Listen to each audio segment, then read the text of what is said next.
Hey guys, good morning. I wanted to make this video just some general conversation and talking here. One of the things I was thinking about, and with all of this AI, you can ask so many questions to it. So I just kind of want to go over some of these questions and thoughts popping up in my head today.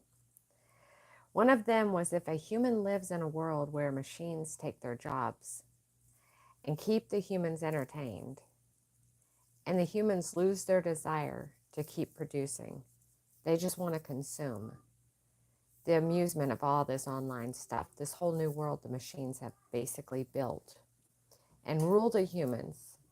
And the populations globally begin to fall. Everything comes easy to get, from like clothes to crap food. The humans are just totally entertained. But the humans lose morals. They forget what it's like to even be human, and are always feeding the machines. What happens to the humans? It was an interesting conversation because some of the answers were interesting. So I'll just read them. In a speculative scenario where the machines have taken over most of the jobs, provide all the forms of entertainment, and make necessary things in life easy, accessible, like, the clothing and the food, leading to humans primarily focusing on consumption rather than production, several outcomes have been theorized. One of them, loss of purpose. Humans struggle with this existential crisis, as work often provides a sense of purpose, identity, and community. And without work, there could be an increase in mental health issues like depression, anxiety, or apathy. We see that today, right? Decline in skills. With fewer opportunities to engage in meaningful work skills that were once valued, like critical thinking, problem solving, and creativity, and those all diminish. And this leads to a decline in human intellectual and physical capabilities over time. Moral and ethic decay. If the primary activity is consumption, particularly one of entertainment, there might be a shift away from moral and ethical considerations. The humans lose the value of hard work, patience, or even delayed gratification, leading to a society where instant gratification is the norm. Hello, fast food. Health decline. With the consumption of the crap food, perhaps the people become more lazy due to machines providing entertainment. So health issues become more rampant, like obesity, diabetes, cardiovascular diseases, and mental health problems arise. Then, population dynamics. An environment where everything is easily accessible. Welcome, everybody. We're just kind of going over some AI conversations, some questions and some answers AI gave, which is interesting. So let's just keep going. So you would have these population dynamics where they would be less motivated. The humans would be less motivated to even raise children or have them. So obviously the population would decrease. The humans would actually become more dependent on the machines. They would actually become over-dependent on the machines for everything from basic needs, losing the ability to self-sustain. And this dependency could make human society extremely vulnerable to any disruptions in the machine's malfunctions. So we can see this if we look back in history from when our ancestors, they would have made their clothes. They would have made their bedding. If you've ever went through some of the museums, it's fascinating. They grew their own food in their own yard, and they knew how to cook it. They knew what the herbs were. They knew all of that. And those skills have slowly been lost. And so when you go back, for any listeners who's like, who would have been alive in the 90s or the 80s, you can slowly see that. But see, we're that generation before technology took over. So that's a very interesting generation because you can remember your childhood. Some of us can, from then to now, and how much we lost from the generation before us. So the other thing, that there would be a cultural erosion with less human interaction and effort in creation. Cultural practices like arts and traditions might not evolve and could actually even disappear. And we can see that with AI taking over right now, with like, you can tell it, hey, create a picture of whatever, and it'll do it in a matter of seconds. So culture becomes just, it basically disappears, focusing on mass produced entertainment rather than diverse human experiences. Global and economic implications. Economic stagnation. If humans are not producing goods or services, traditional economic models actually collapse, and the economy could shift entirely to one based on machine production, with humans as consumers rather than contributors. There would be a power imbalance. The control of these machines would be in the hands of very few, leading to significant power imbalances. Those who own or control the machines would have obviously the influence over society. I don't know if you guys have anything to do with like Twitter or now X, but if you were watching last night of anything that was going on there, and again, consuming some of that data, you've seen that Elon Musk made this, I guess for the last couple of days, him and Laura Loomer have been at odds, and Vivek even got involved, where she was just pointing out about these H-1B visas. And they were saying, we don't have basically enough smart people in the United States to bring over workers for computers and stuff. And so we need more immigration, legal immigration for the technology companies.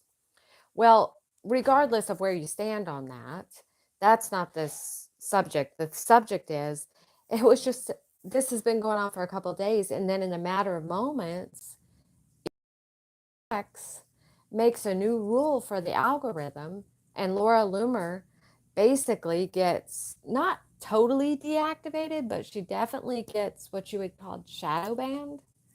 So there's definitely a power imbalance out there in those who are in charge of technology. Now, this does not mean, by the way, that I'm Republican or Democrat. You can go look those facts up yourself and come to your own conclusion what you think of that. But there is an ability of power imbalance. The other thing, becoming too reliant on machines, is resource depletion. Even with the machines, the consumption of resources, producing goods, energy for machines, environmental impacts would happen. And society would lead to basically ecological disasters for the resource depletions. Again, these are the questions that I asked AI, and these are the answers. AI says potential counteractions or evolution, new forms of work. Society could evolve in new forms of work or purpose, and the machines can't fulfill things like the emotional support, creativity, or spiritual guidance, which could lead to human renaissance, basically, for those things.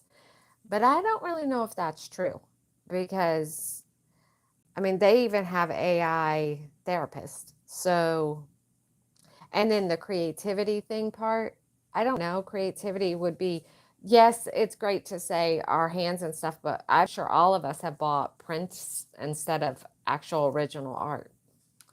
So I don't know if that's really true. I'm going to see if I can scroll through some of my answers here from there. Oh, here's a question asked. If you advised humans the best things individuals can do in this type of world where everyone feeds the machine and lives online, yet they want to survive, the humans do, and thrive, and not just feed the machines, what would you suggest that they do? This was an interesting answer. In the world where machines dominate, the humans are primarily consumers feeding into the system. Here are individual strategies for surviving and thriving. Cultivate personal autonomy. Learn self-sufficiency. Now this is answers from AI. I was like, really? Okay. So promote self-reliance. Learn gardening, basic repairs, crafting. Even in machine-dominated worlds, these skills can give you control over your basic needs. I thought that was interesting. It ain't that the machines can't learn to do these things. It's just that if you keep doing them, you don't have to rely on the machine. So if the machine breaks, you're fine. Off-grid living. If possible, explore or at least understand how to live off-grid, reducing your dependency on machine-provided services. Develop non-machine replaceable skills like emotional intelligence. Skills like empathy, listening, emotional support, these are all irreplaceable by machines. Careers or community roles that require these can provide purpose. Be creative. Engage in arts and music and writing or any creative endeavor. Creativity is a human trait that machines cannot complement, or they can complement, but they can't replace. They're not fully replicated. Okay, spiritual exploration. Again, this can provide a sense of purpose and community where machines lack. And foster community. Build or join communities. Form and engage in local groups where human interaction is valued over machine interaction. This could be shared interests, cultural activities, and mutual aid groups. I didn't ask where do we find all these groups at, but there ain't a lot of them, but maybe they'll start developing. Find and create and volunteer in these communities. That's great. Okay. Health and well-being. Be physical because the physical activities don't rely on machines. And this makes you healthy, but also mentally engaged. Mental health. Practice mindfulness and traditional therapies can actually be crucial in maintaining the mental health in a world where easy consumption leads to various psychological issues.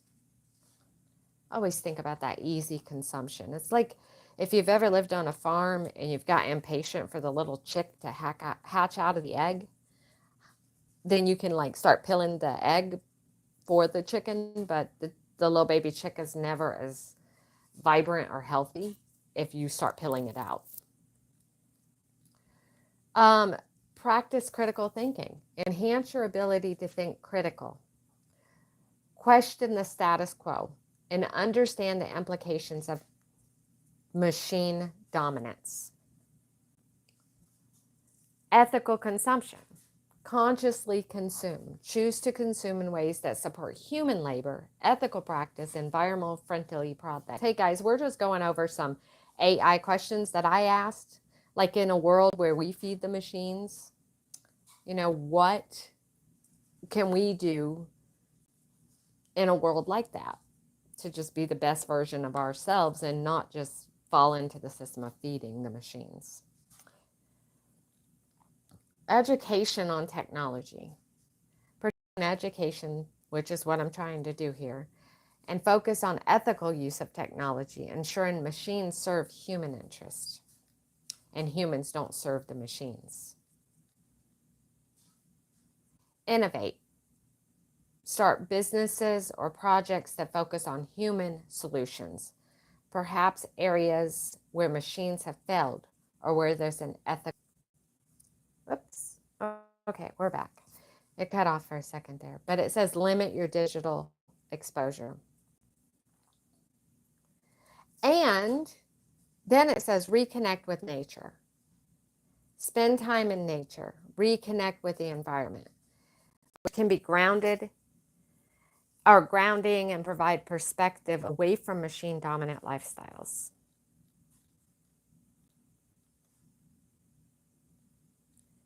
And there's pros in going off of the grid and there's cons. So we'll just go through those really quick. One of the pros is autonomy. Obviously, going off grid, you're going to gain significant control over your life.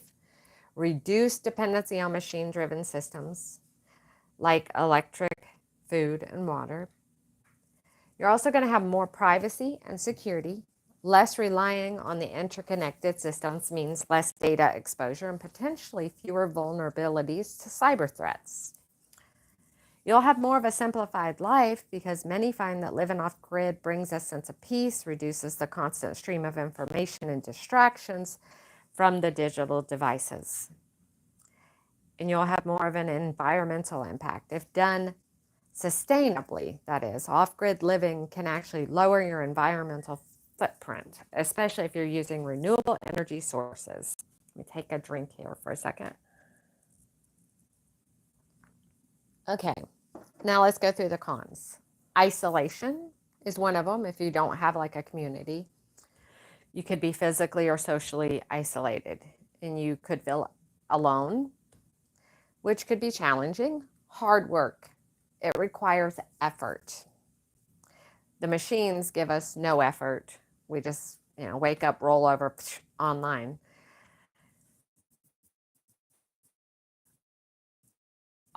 The hard work, the effort, the knowledge, the preparation to maintain an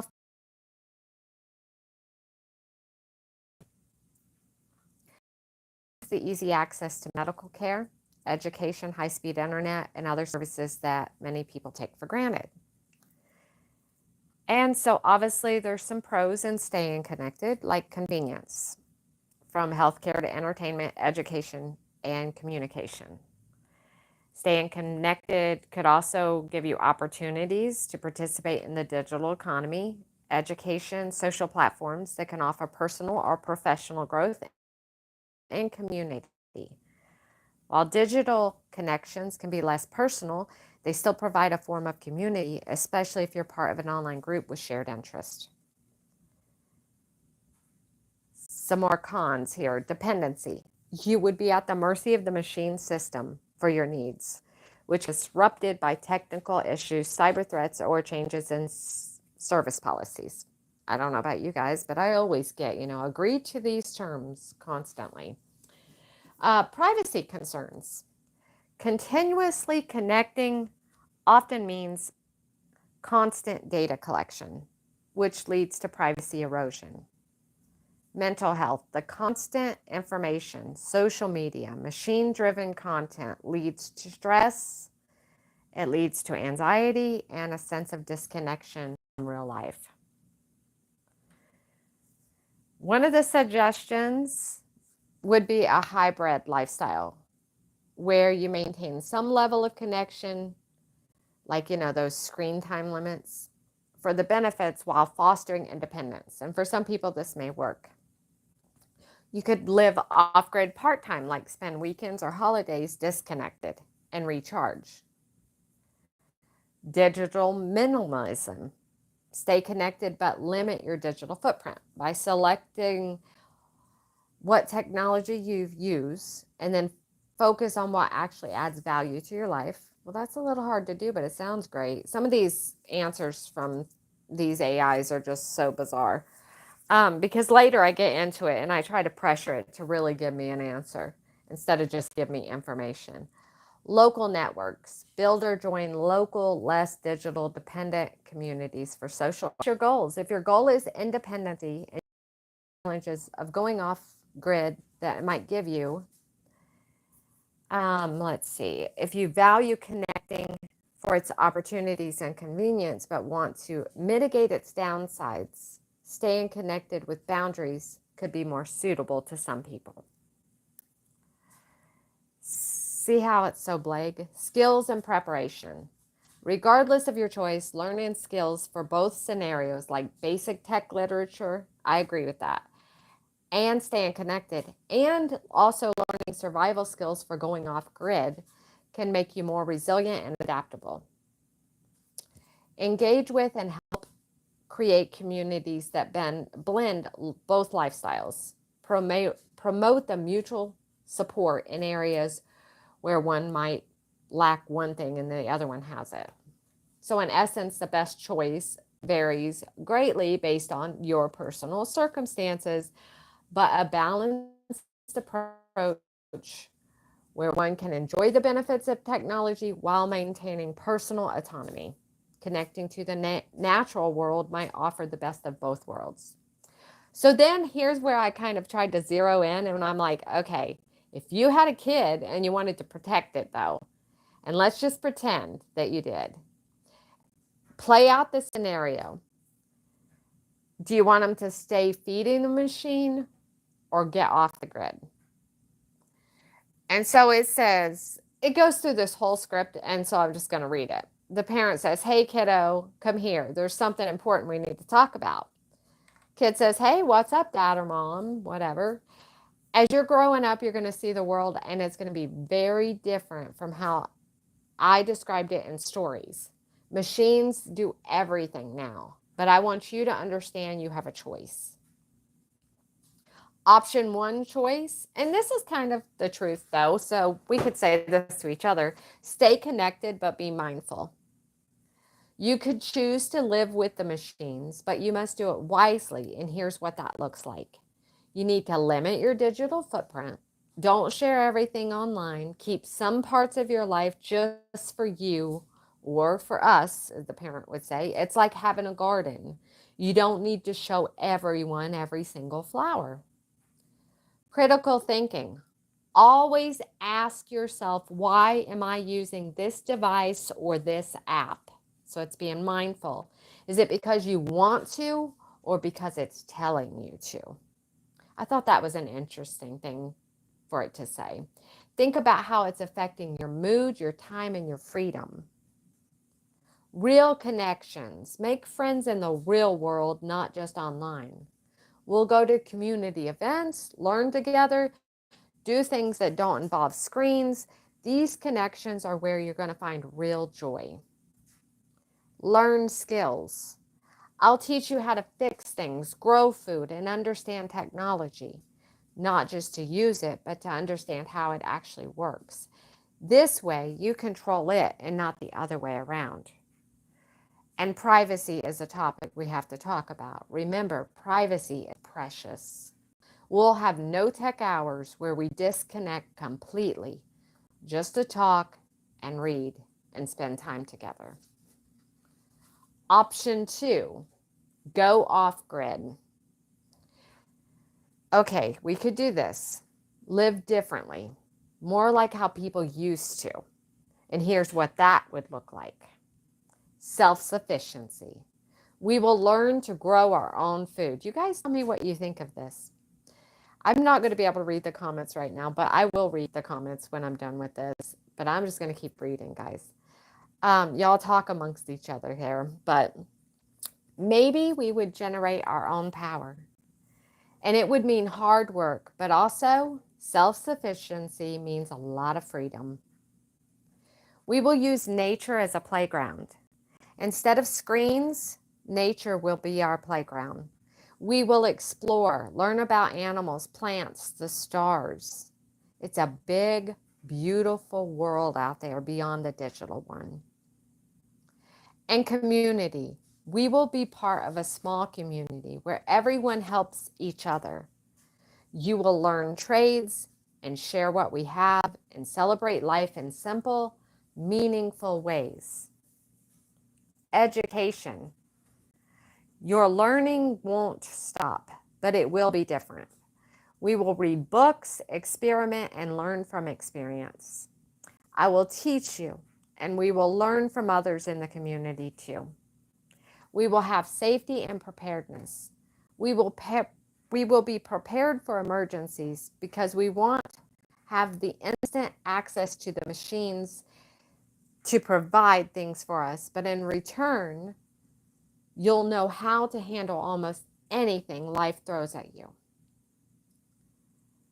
And then, of course, the child says, but won't I miss out on the cool stuff everyone else has? And the parent says, you might miss some things, but you're going to gain so much more. Real experiences, real friendship, real skills. Plus, you can always decide together if you want to blend these worlds a little bit. Maybe we grow our food and go off of grid most of the year, but connect for special educational days or occasions. The key is you have the balance and you have the choice. Okay, but what if I choose wrong? The child says. And the parent says, there's no wrong choice here. It's just different paths. I'll be with you, helping you navigate whichever path that you choose. And remember, life is not about perfection. It's about learning and growing and being happy with who you are and how you choose to live. In this scenario, the advice leans towards empowering the child with choices, the importance of balance, some critical thinking, and maintaining a connection to the natural world and human community, regardless of the extent of technology in their life. And so then I say, okay, but between us, what is the smartest, successful choice for the humans to thrive and survive? Be short and precise and simple, because I'm kind of sick of the long answers. So then, answer, go off the grid with community support. This approach assures you autonomy, resilience, and a meaningful human-centric life. And I say, why this one? Because autonomy, it reduces dependency on potential unreliable machine systems. Resilience prepares for disruptions in technology or in society. Community provides support, connection, and shared knowledge. Meaning, it fosters a life with purpose beyond just consuming. Health, it encourages physical activity and mental well-being through nature and natural, real human interactions instead of just online. People throughout history always go back to the land, and they live simple to survive. So then I ask for some history where this has happened. Throughout history, there have been numerous instances where the people return to a simpler, land-based lifestyle for survival, often in response to society collapse, economic hardship, or environmental changes. And let's go through some of the historical examples where this has happened. The Dark Ages in Europe. After the fall of the Western Roman Empire, many areas in Europe experience a decline in urban life and return to more agrarian lifestyles. People actually move back to the rural communities, forming small, self-sufficient communities where they practice their farming. And this marked a shift from complex urban societies to simpler land-based living.